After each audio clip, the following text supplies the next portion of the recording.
I was not always this cold.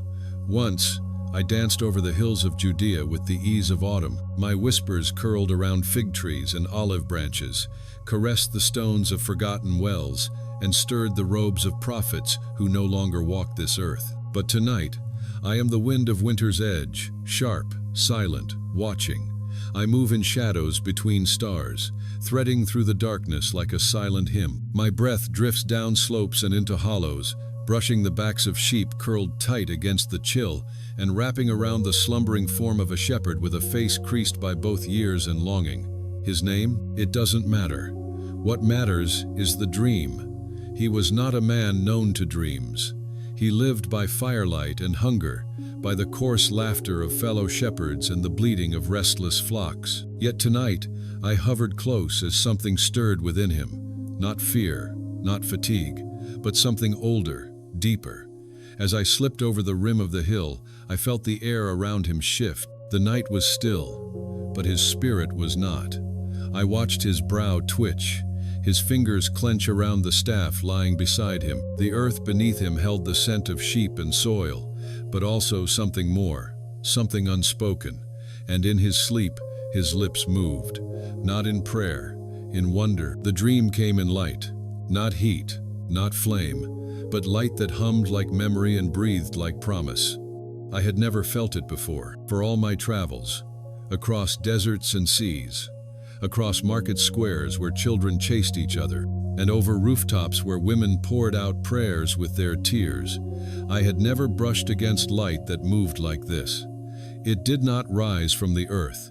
It fell from heaven. And as it descended into his dream, I was pulled with it, drawn into a silence so full it rang louder than any trumpet.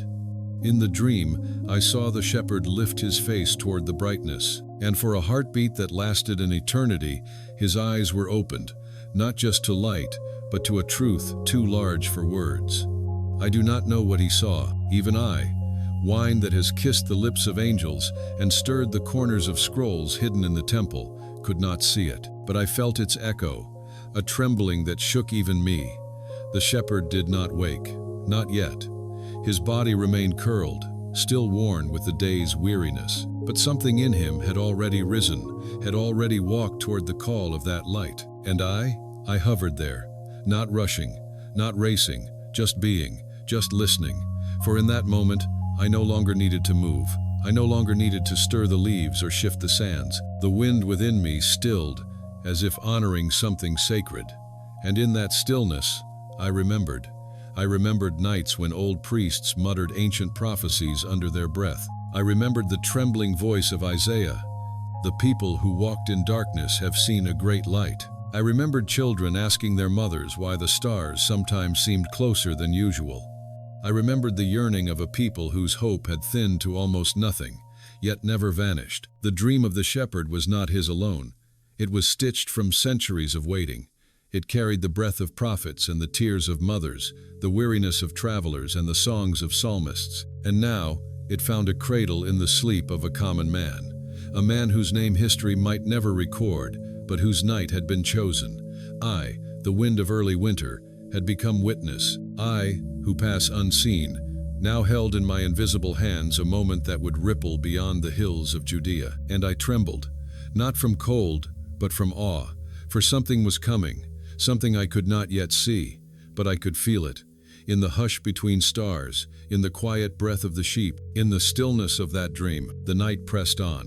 The shepherd's breathing slowed. His grip on the staff loosened. I curled around his shoulders, a silent guardian of his sleep. Above us, the stars did not blink. They burned with purpose. And somewhere, far beyond my reach, something stirred in the heavens, something that had waited since the beginning. And I, the wind, waited too. I had passed over this man many nights before, brushing against his cloak as he shivered beneath the stars, slipping between his fingers as he reached for the bread crust at his side. He was like all the others, ordinary, roughened by the sun and silence, by the weight of too many winters without answer.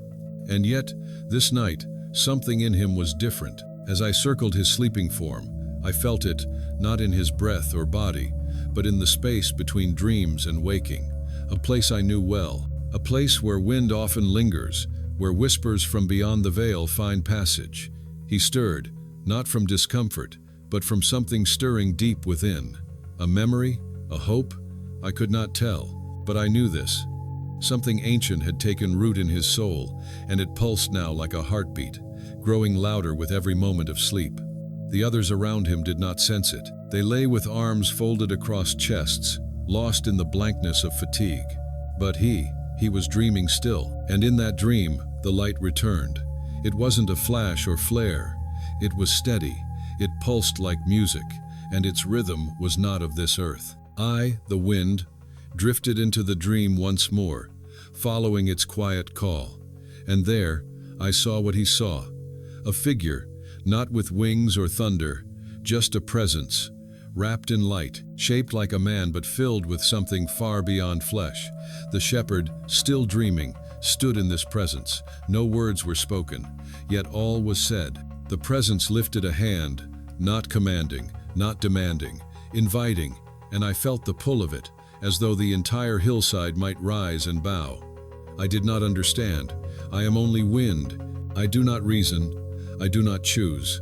I move where I am sent. But in that moment, I wished I could stay.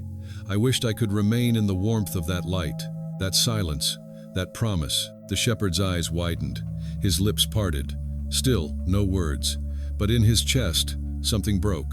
Not a wound, a seal. The seal of long waiting. And from it spilled tears, unwept until now. I felt one slide down his sleeping cheek. Salt and dust, but holy, because that tear had been held for generations. The longing of his people, the ache of unfulfilled prayers, now answered not by explanation, but by presence. I circled upward, unable to remain still, unable to stay away. I rushed to the sky, then back again, as if trying to comprehend what had just entered this world. The stars overhead seemed to lean in, the hills exhaled. Even the sheep shifted, restless in their slumber. Something had arrived, not seen, not named, but real. The shepherd woke with a gasp, not loud, but sharp, as if surfacing from a deep sea. His eyes darted around, searching for the figure, the light, the voice he did not hear but somehow knew. He clutched his staff, not from fear, from need. The others did not wake.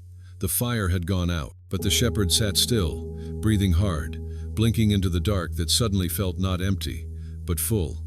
I circled him once, brushing his hair back from his damp brow. He did not move. He only whispered something into the air. A name? A prayer? I could not catch it, but the tone was reverent, awed, broken in the most beautiful way, and I understood. The dream had marked him, like a scar, but of light. He would never forget, and neither would I. I drifted away then, reluctant, unwilling to leave but summoned onward by the pull of time. Dawn was still hours away. The world was still unaware, but I had felt the shift. I had seen the veil lift. I had tasted the breath of promise fulfilled, and though the shepherd did not yet know it, he had been chosen to be near the beginning of something eternal. A shepherd, not a king, not a priest, just a man with rough hands and a tender dream. And I, the wind, had been granted the grace to witness it, to carry its echo through valleys and into the ears of those still waiting. I moved again over the hills, whispering not of frost or storm, but of wonder. I passed through tents and touched the faces of children, stirring dreams in their sleep. I rustled the leaves of olive trees long silent, urging them to remember. I blew across the surface of the well where women would gather, humming a lullaby no one taught me. I was no longer the same wind. I carried something now, something holy, something eternal. And the shepherd? He sat still. Hours passed, the stars shifted, the frost deepened, but he did not move. He watched the sky, eyes wide open, waiting for a sign he could no longer explain. He had seen it already, but once your soul is touched by light, your body waits for more. I watched him from afar. My breath softened, my presence barely a whisper now. Not because I was weak, because I did not want to disturb the holy stillness that had descended over him like a second skin. This was not the end of the story. It was the tremor before the first note, the hush before the word became flesh. And I, the wind, would remember. There is a place in the night where time seems to hold its breath. I know that place. I have passed through it many times, yet tonight it held me still. I had drifted far and wide from sun-scorched deserts to the high walls of Jerusalem, but something in this quiet hillside kept me circling, low and close. Beneath me lay the shepherd, still wrapped in sleep, still suspended in the silent aftermath of his dream. I had seen it. I had entered its edges, been drawn toward its center like dust toward flame. But now, hovering above him, I felt something shift again. This time it was not light or presence, not the awe of angelic vision or the tremble of eternity brushing mortal flesh. This time it was emptiness, not the emptiness of absence, but of waiting, like the hush before a child's cry or the stillness of a womb before labor begins. I moved slowly, as if the air itself might shatter under the weight of what had passed. He stirred, his face turned slightly upward, eyes still closed but no longer clenched. His chest rose and fell with a rhythm that echoed something older than breath itself. I felt it in the ground beneath him, in the stones warmed by forgotten fire, in the threadbare fibers of his cloak that clung to his body more like memory than cloth. He was not the same, neither was I. I am the wind, after all. My language is movement, my thoughts are direction, my purpose is transition. But tonight, I was something more. I was present, I was still, I was witness. I remember the first time I crossed this land. The earth was younger then. Trees had not yet been twisted by drought or fear. People still spoke to the sky with confidence, not desperation. That was long ago. Since then, I have carried the scent of lamentation across valleys, have cooled the brows of women crying into empty cradles, have swept away the final sighs of prophets murdered by the very people they warned. I have grown used to grief, but tonight, something unlike grief was born.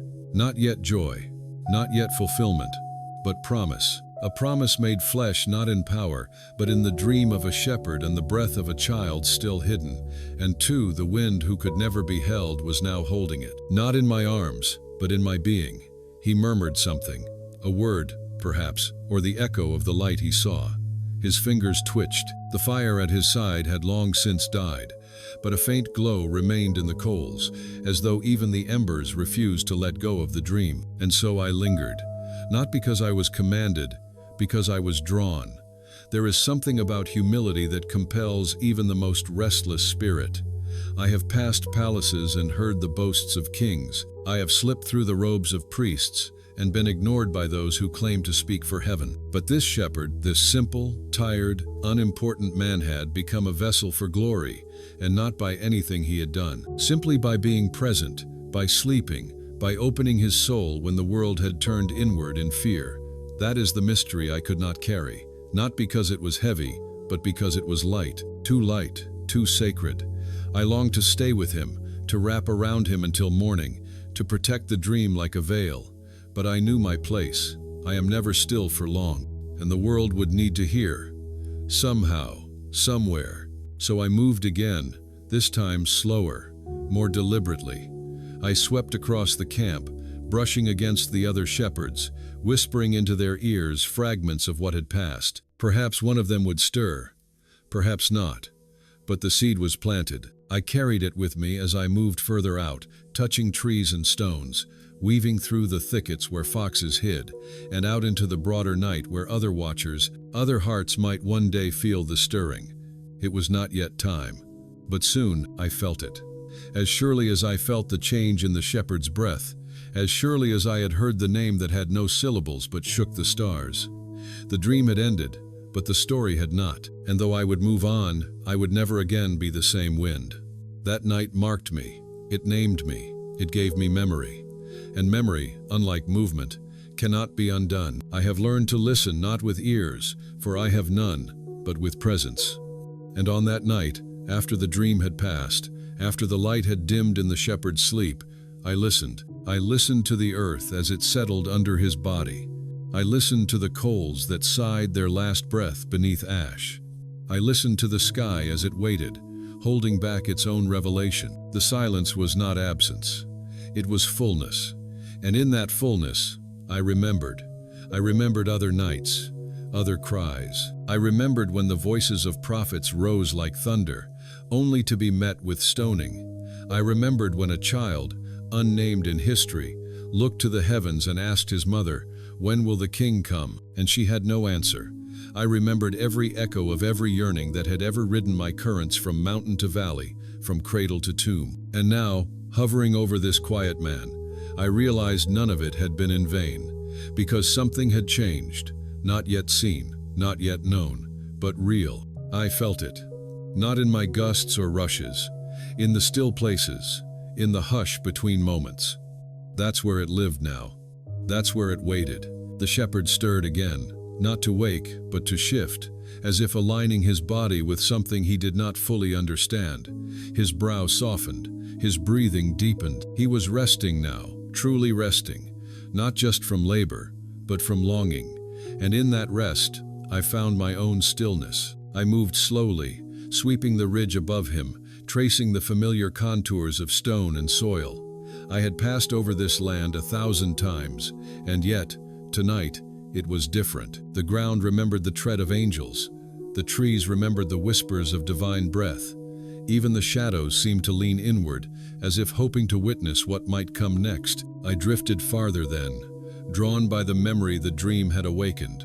I followed it not as a hunter, but as a pilgrim. It took me to a field once soaked in blood, where herds were scattered by the boots of soldiers, and the sky had gone dark with mourning. I passed a house long abandoned, where once a woman cried out in labor, while her husband wept outside, praying that the child would live. I passed a narrow path where an old man once walked, holding a scroll too heavy for his age, whispering words of hope no one believed. I was retracing the footprints of promise, and now I knew why. Because the dream was not just about what would happen, it was about what had been, what had always been, and what would finally be fulfilled. The shepherd, in his sleep, had seen more than a vision. He had seen history bending toward grace. He had seen eternity choosing weakness, and the wind, who had known only motion, was now caught in its stillness. When I returned to the hillside, the stars were shifting, not as a sign, as witnesses. They seemed to hold their positions longer, as if pausing to gaze upon the sleeping man and the silent sheep.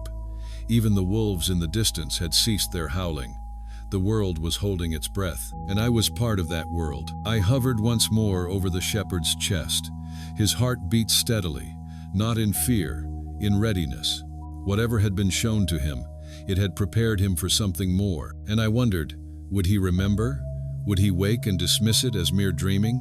Or would he rise with fire in his bones, with questions that would haunt him for the rest of his life? I hoped for the latter, not because I longed for drama, but because dreams like these were too rare, too sacred to be forgotten. They demanded response, and I, who had carried many prayers on my shoulders, now carried this hope too. I moved again, this time upward, into the stars, not to escape, but to bear witness. From above, the camp was a dot in the tapestry of night, but to me, it was the center of the universe. That single man, wrapped in wool and silence, had become the hinge of something vast. I rose higher, into the chill of upper air, where sound cannot travel, and the sky holds secrets. And there, I offered what I could not speak, a silence full of reverence, a wind-born prayer that what had begun in that dream would not be lost, that the shepherd would wake changed, that his life, and the lives of all who followed, would never again be the same. And above me, the stars did not respond. They simply remained, bright, unmoving, watching, waiting, just like me. I remember his prayer, not from his lips, for he never spoke it aloud, but from his breath, his silence, his longing. I remember it because I carried it. I, the wind, have brushed against so many prayers whispered into wells, shouted into storms, wept into the folds of night, but his was different. It was not a request. It was a reaching, a stretch of the soul towards something it did not yet know how to name. He had prayed, not with words, but with his entire being. I remember the night he walked the ridgeline, long before this one, his cloak thin, the sky wide, his eyes searching. I followed him then, curious. He had paused by a lone tree and stared at the stars until his knees gave way. And then, Without fanfare, without tears, he simply looked up and said nothing. That nothing rang louder than any psalm. It told me he had waited, he had hoped, he had not been answered, yet he had not stopped. That's the prayer I remember, and that's the prayer I brought back to him, wrapped in a dream not of his making but of heaven's mercy. Tonight, as he lay still, I hovered near his mouth. I could feel the breath move past his lips. Steady now. Not as before. Something in him had been met. Not fulfilled, perhaps, but recognized. A door had opened within him, and light had stepped through. I wish I could tell you what that light looked like. But I am not sight. I am wind. I do not see. I feel, and what I felt in that moment was warmth where there had been cold. Not just in the air, but in the fabric of the world itself. As if for the first time in centuries, something had shifted toward home. The sheep rustled. One or two murmured in their sleep, but even they did not wake. This night was not for noise. It was for remembering. And so I remembered. I remembered the first stories, not the ones told by men around fires, but the ones whispered into the earth when it was young. Stories of promise, of rescue, of a name that would one day be known, not for power, but for presence. I remembered when that name was first formed in silence before being given to a people who could not yet understand it. I remembered every time it had been invoked in desperation, in praise, in fury, in fear. And now, I realized, it was coming. Not as an echo, as a person. The shepherd did not yet know this, but his soul did. That is why it had opened. That is why the dream had found soil, because his life, though simple, had made room. Do you understand the weight of such a thing? To be chosen not for greatness but for humility, to be entrusted with a glimpse of the holy simply because you were willing to watch the night without complaint. That is what set him apart. Not perfection, not knowledge, just presence. And presence, I have come to learn, is the language of heaven. It is the stillness into which eternity speaks. And on this night, eternity had spoken to a man the world would never name, but whose heart was wide enough to hold light. I swept across the hillside, gathering memories like leaves in my current. I passed the riverbed where children once played, their laughter long gone. I touched the doorpost of a home whose candle had burned too low for too long. I returned to the shepherd and traced the scar on his hand, the one he got from a wolf long ago. He didn't flinch. He was still deep within the dream's shadow. But his body remembered. It always does. And Ewine that carries no wound envied him in that moment, not for the scar, for the story behind it, for the way his life, shaped by hardship, had somehow been softened instead of hardened. That too, I think, is grace. The night deepened, stars turned, cold pressed in, but he did not wake, and I did not leave. Something in me, something beyond me, knew this was holy ground, not because of what had happened, but because of what it pointed to. The dream was not the destination, it was the doorway, and once a soul sees the light beyond the door, nothing is ever the same. I hovered once more above his face. I listened again for the prayer. It came, faint, unformed, but real, and I carried it upward, into the sky, past stars, into the mystery from which the dream had come. Not to return it, to give thanks, because I who had heard 1,000 prayers shad finally witnessed one answered. I once believed my purpose was to move, to go, to carry sand from desert to sea, scents from market to temple, whispers from one rooftop to another. I was content in that. A presence no one sees but everyone feels. A transient memory on the cheek of a child or the nape of a soldier's neck. But that night, wrapped around a sleeping shepherd, I learned that movement is not the same as meaning.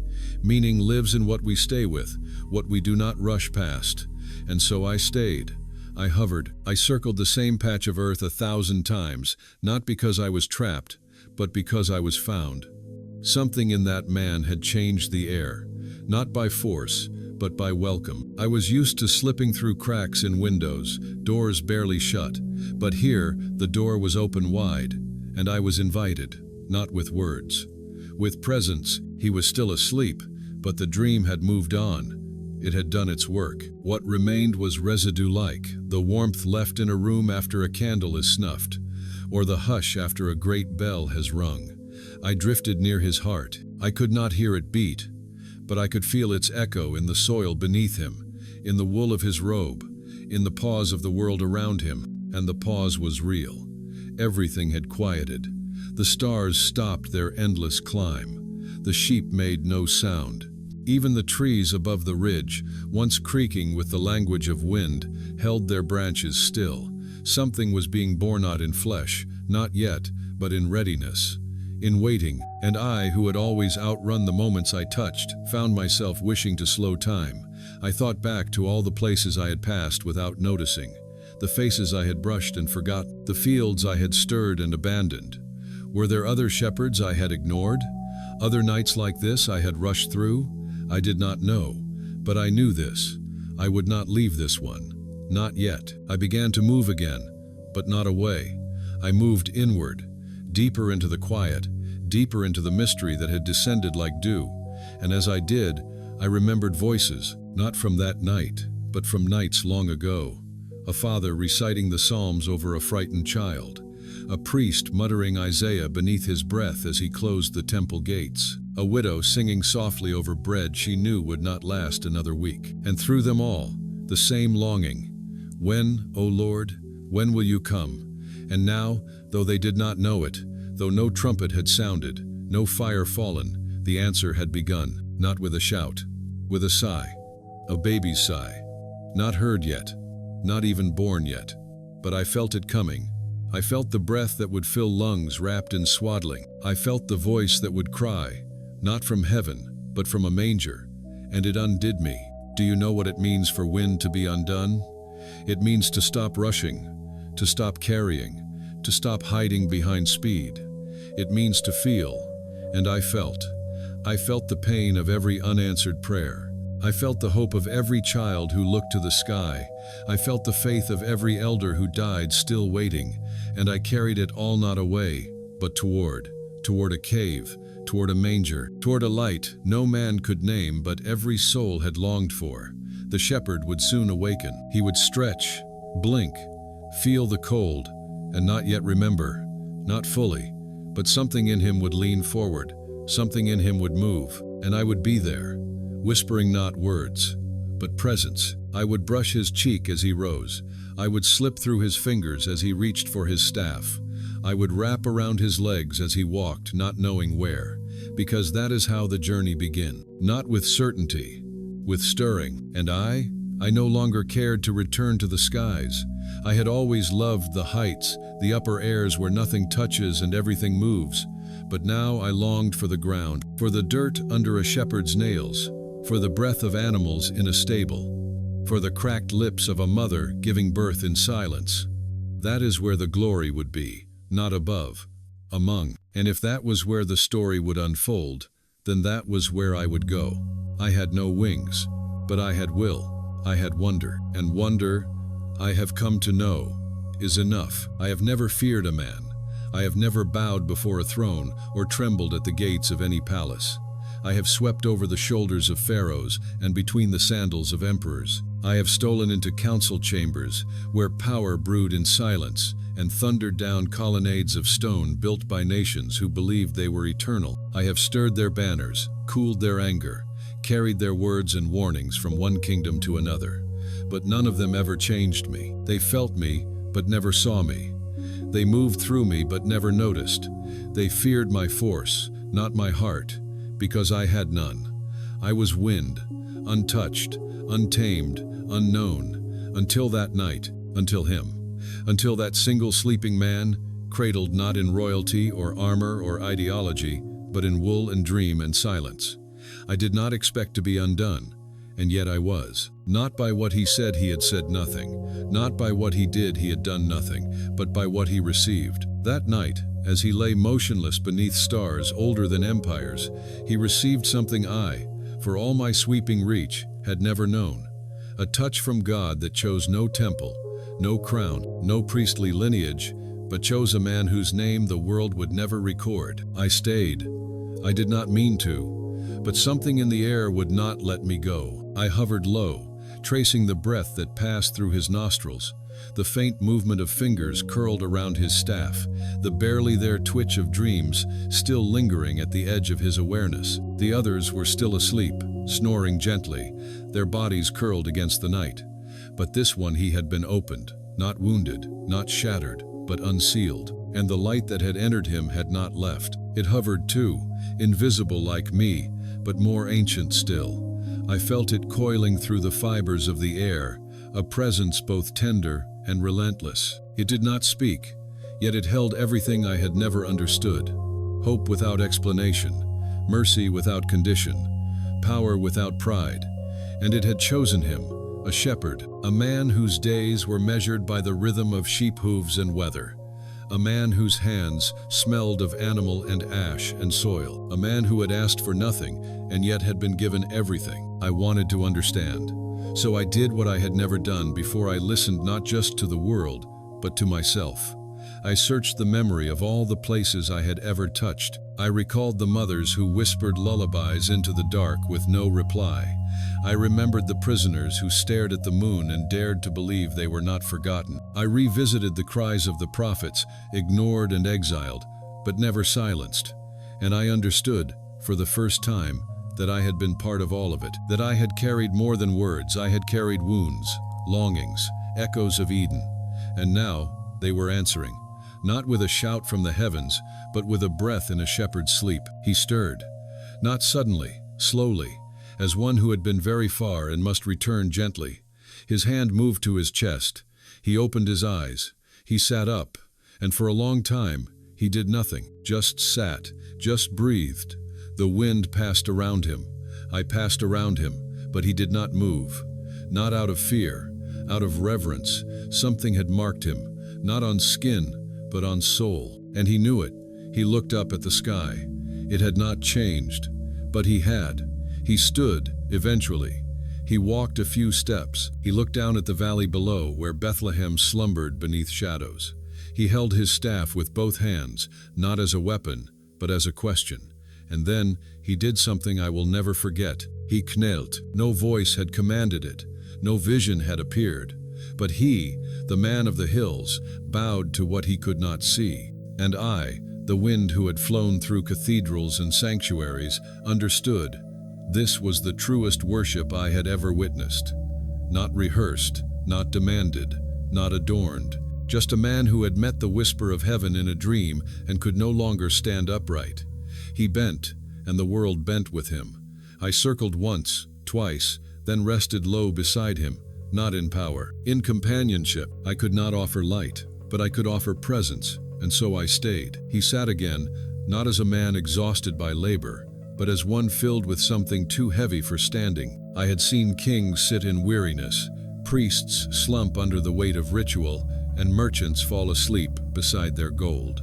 But this was different. This man, this shepherd, this forgotten son of a forgotten people, was not defeated. He was being remade. I could feel it. And I, who had passed over the first waters of the world, who had stirred the olive branches after the flood, who had carried the breath of prophets and the screams of martyrs, I knew what it was to witness a new beginning. But I had never felt one start in such silence. I hovered just inches from his shoulder, feeling the heat of his breath, the rising and falling of a chest that now bore within it a weight he could not name. I listened for words. He offered none, but the silence itself had become a language I was learning to hear. It spoke of astonishment without fear, of reception without comprehension, of love without reason. It was the silence of a soul who had touched something larger than death and smaller than a child. And in that silence, something shifted in me. For so long I had believed that meaning was in motion. That truth revealed itself in thunder, in fire, in the trembling of nations. I had clung to the mountaintop moments, the parting sea, the falling walls, the whirlwind. I had circled Sinai and carried the scent of Sinai's flame into distant lands. I had scattered the ashes of idols and the dust of temples, and yet never had I felt so close to the holy as I did now, nestled into the stillness beside a shepherd no one had chosen, but whom heaven had not forgotten. And I knew something greater than Sinai was coming, not in fire, in flesh, and that flesh was even now drawing breath into lungs, hidden in a womb not far from here, preparing to enter the same air I had traveled for eternity. That thought undid me. What happens when wind weeps? When something intangible is pierced by the intimacy of incarnation? I did not know, but I stayed. I rested across his shoulders, moving only enough to remind him he was not alone, not abandoned. He would not understand it yet. Perhaps he never fully would, but the memory of the dream, the echo of light, the peace that now pulsed where anxiety once lived it would remain. I would carry it if he could not. I would whisper it when he doubted. I would remind the ground beneath his feet and the air in his lungs. You have seen, you have heard, and you are not the same. He laid back eventually, curling onto his side, his staff tucked close, a child again, in posture if not in age. And I, strangely tender now, gathered around him like a blanket woven of silence and breath. I did not push, did not rush. I was not wind tonight. I was memory, a keeper of something fragile and eternal. And in that stillness, I began to feel the world respond. It was subtle, nothing a man would notice, but I, attuned to tremor and temperature, knew. The roots of olive trees sighed with something ancient. Stones once cracked by thirst now hummed. The sky itself had darkened, not with dread, but with invitation. A veil was thinning. Something was moving through it. And though it had not yet broken the silence with a cry, it had already shaken the foundations of the world. Far beyond the fields and the shepherd's breath, another silence stirred us, silence in a womb. It had grown heavy with time, not just with the months of expectancy, but with centuries of promise. I reached for it not with force, but with reverence. Across stone, dust, and sleeping roofs I went, drawn toward something neither wind nor world had ever touched. There, within walls not grand, beneath a roof not holy, she lay Mary, her hands on her belly, her breath calm as morning, and her eyes open, waiting. I circled her gently, letting my presence kiss her cheek, though she did not stir. Her thoughts were elsewhere, perhaps on Joseph's steady hand, or the angel's voice, or the song she once sang alone on a hillside where no one listened but God. I had passed by that song. I remembered. I was there when it rose from her lips like incense, rising into air that had known too much silence. And now, the same lips waited for the first cry of God. I stayed. I did not rush away, for I understood now that speed does not always serve. Sometimes, holiness demands stillness. Back to the shepherd I went, carrying her stillness in my current. And I knew, the breath that would soon shatter the night with its first cry was not only divine, it was shared. From her to him, from him to us, from us into eternity. And two would carry it not as wind anymore, but as witness. It was not the stars that told me. It was not the song of angels yet to come. It was something beneath all of that, beneath time and text and even hope. It was a turning, the kind you do not see until you are already swept into it. The shepherd's breath, the mother's silence, the aching hush of all creation. Everything was folding inward, drawing down to a single point, a center, a stillness that would soon erupt, not in battle, but in birth. I had chased kings and stirred nations, but now I turned myself toward a manger. The animals in their pens felt it too. I brushed against them, and their hides twitched with instinct. The soil knew. The stones remembered. The olive trees leaned, not from wind, but from reverence. Everything that had waited was waiting no more. And as I returned once more to the shepherdess breath, even, his dreams quiet now, I rested near him and realized this was what I was made for. Not the storm, not the race, but this. To be present at the moment when the eternal became touchable. When heaven forgot its distance, when God, uncontained, came close. He did not know it yet, this man wrapped in sleep and soil, but one day he would tell his children about this night, not with certainty, not with eloquence, but with wonder. And I, though no one would name me, would be there too, in the pause before his words, in the hush that filled the room, in the breath between sentences. I would carry the memory that gave his story weight, because I, the wind, was no longer passing through. I was remaining, and in remaining, I became real. He would not remember the dream exactly. Not the words, not the light, not the feeling of eternity brushing against his bones. That is how these things work. They come in silence and do not stay to be dissected.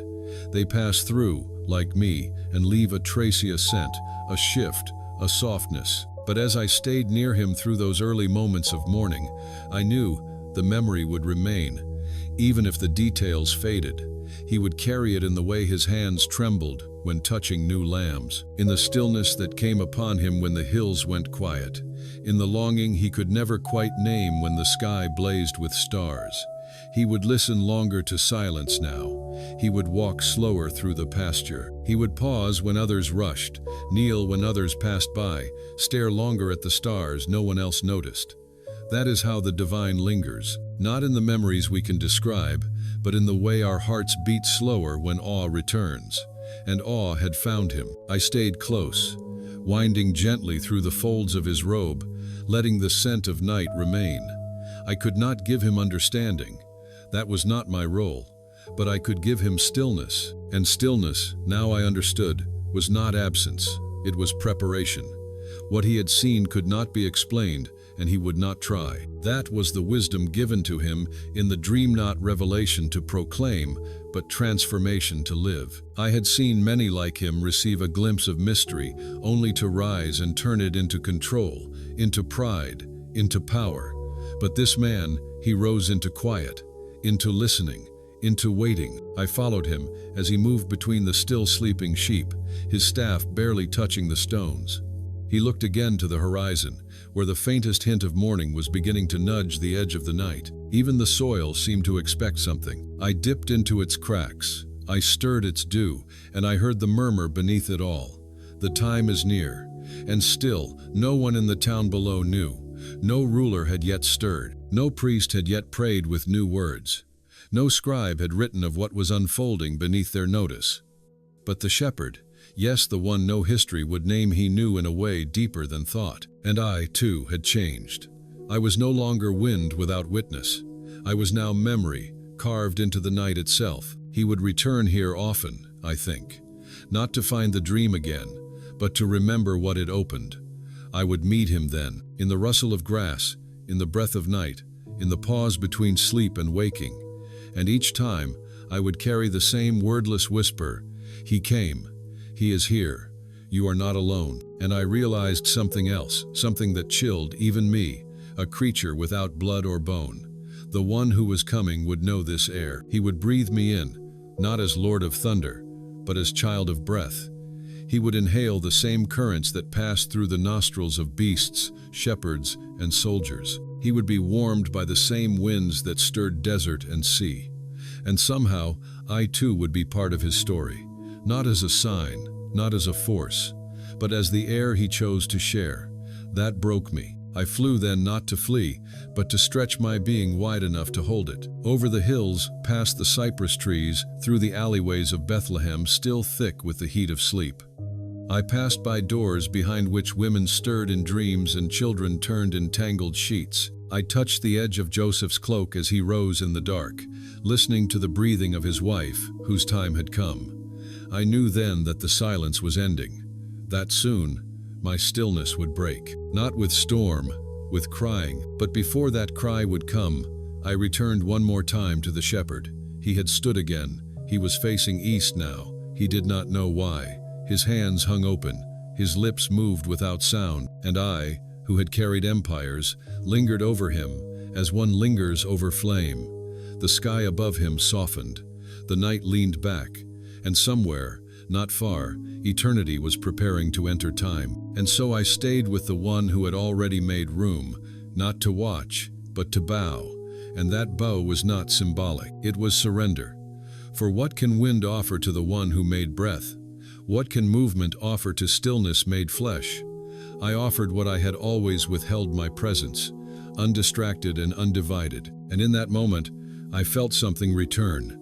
Not sound, not light, but peace. Not the peace that ends wars, but the peace that enters stables. That sits beside tired mothers, that cradles newborn cries and does not turn away.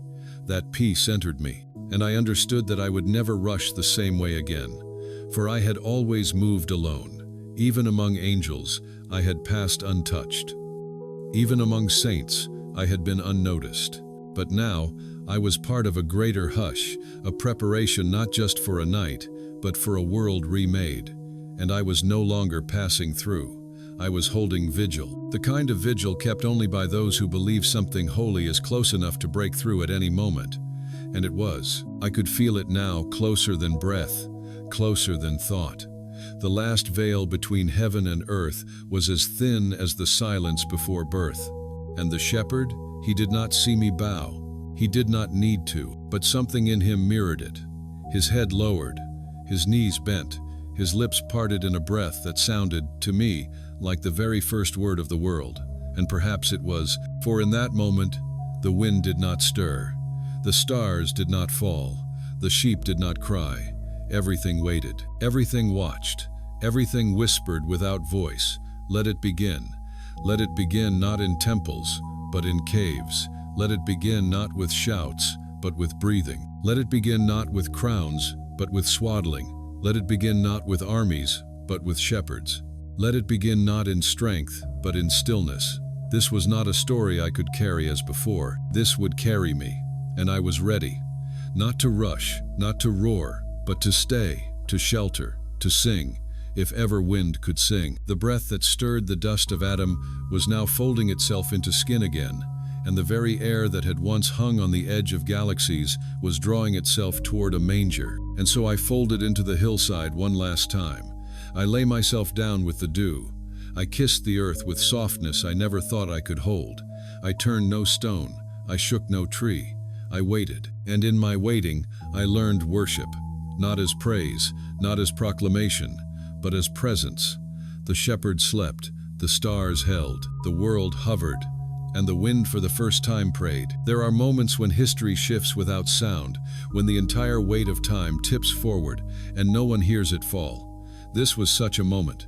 No trumpet, no earthquake, just breath. Just a woman gripping Joseph's arm as pain bent her body forward. Just a man whispering prayers he barely remembered, his fingers trembling as they reached for water, for cloth, for anything to make the impossible human. Just the rustle of straw, the grunt of animals, the silence of stone. And within that silence, a change came that none could see but all would feel.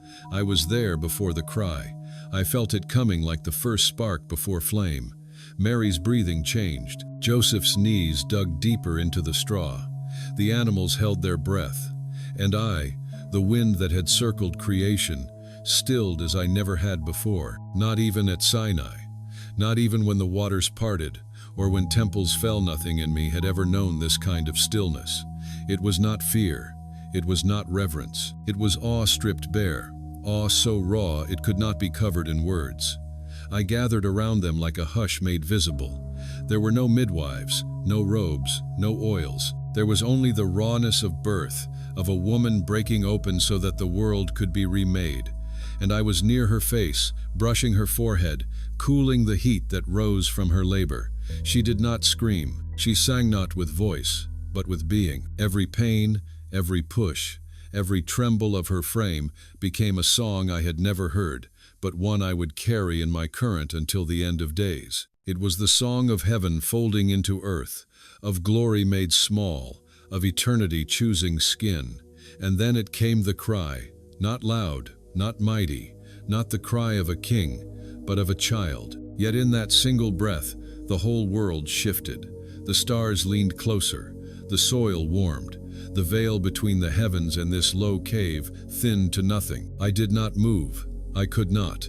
I had carried this moment across centuries, and now that it had come, I only wished to stay. Mary lifted him, the child, and in her eyes I saw something I had never seen in any queen, any prophet, any lover or priest. She was not surprised. She was ready, as if she had always known this was how God would come, not in power, but in pain.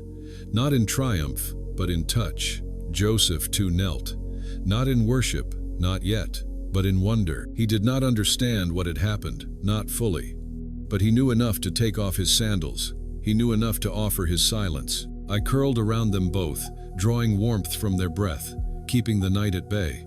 And as the child blinked beneath the soft flicker of oil light, I realized I was not merely a witness to birth, I was present at a return.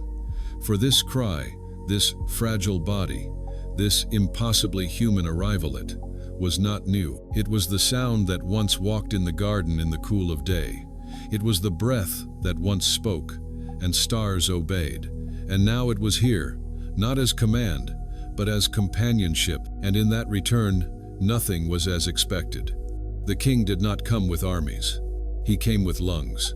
He did not arrive on chariots. He arrived in blood and straw. He did not command. He cried, and I, who had moved unseen through all the high places of earth, now found the holiest place not on a mountain, not behind a veil, but in the crook of a young woman's arm. I hovered above him. He blinked. I do not think he saw me, but I know he felt me, not as wind, as welcome, and that was the greatest miracle of all, that I, the invisible, the wild, the unheld, was now received by the one who breathed me into being. And I stayed, not because I had nowhere to go, but because nowhere else mattered. Let it begin not in temples, but in caves. Let it begin not with shouts, but with breathing. Let it begin not with crowns, but with swaddling. Let it begin not with armies, but with shepherds. Let it begin not in strength, but in stillness. This was not a story I could carry as before. This would carry me, and I was ready, not to rush, not to roar, but to stay, to shelter, to sing, if ever wind could sing. The breath that stirred the dust of Adam was now folding itself into skin again, and the very air that had once hung on the edge of galaxies was drawing itself toward a manger. And so I folded into the hillside one last time. I lay myself down with the dew. I kissed the earth with softness I never thought I could hold. I turned no stone, I shook no tree. I waited, and in my waiting, I learned worship, not as praise, not as proclamation, but as presence. The shepherds slept, the stars held, the world hovered, and the wind for the first time prayed.